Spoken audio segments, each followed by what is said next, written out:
Hi guys, welcome to my channel. It's me Yamini Sridhar. ఏం లేదండి, ఈరోజు మార్నింగ్ మా ఆయనకి aloo paratha తినాలనిపించిందంట. So sir order వేశారు, ఇంకా తప్పదుగా చేయాల్సిందేగా. సో వెంటనే నేను ఆలుగడ్డలు బాయిల్ చేసేసుకొని ఇలా కర్రీ చేసుకున్నాను. దీంట్లో నేను పచ్చి కారం కానీ ఎండు కారం కానీ వేసుకోలేదు. నేను దీన్ని పెప్పర్తో మసాలాలతో చేసుకున్నానండి. అండ్ నెక్స్ట్ పిండి ఇలా కలిపేసుకొని పక్కన పెట్టేసుకున్నాను. ఫస్ట్ మనం ఏం చేయాలంటే కొంచెం పిండి తీసేసుకొని దాన్ని ఒక చపాతీ లాగా చేసేసుకొని దానికి ఆయిల్ అప్లై చేసేసుకొని దాన్ని ఫోల్డ్ చేసుకొని ఇలా కట్ చేసుకొని పక్కన పెట్టుకోవాలండి.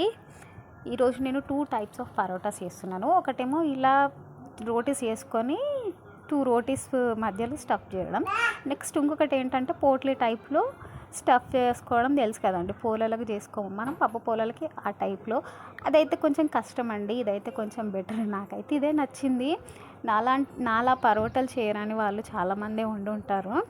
మేబీ ఇలా ఒక చపాతీ తీసుకొని దానికి స్టఫ్ చేసుకొని మొత్తం నీట్గా అప్లై చేసేసుకొని ఇలా ఇంకో చపాతీతో కవర్ చేసేసి మొత్తం సైడ్స్ అన్నీ ఇట్లా మనం అతికించాలంటే ఒత్తేసుకోవాలి మొత్తం మంచిగా. నెక్స్ట్ ఇదైతే బెటర్ అండి కొత్తగా నేర్చుకునే వాళ్ళకి. నెక్స్ట్ ఇంకొకటి లోపల స్టఫ్ చేసేసుకొని వేయడం. ఇదైతే ఏంటంటే ఇది కూడా వచ్చిన వాళ్ళకి ఈజీయే, మనలాంటి వాళ్ళకే కష్టం.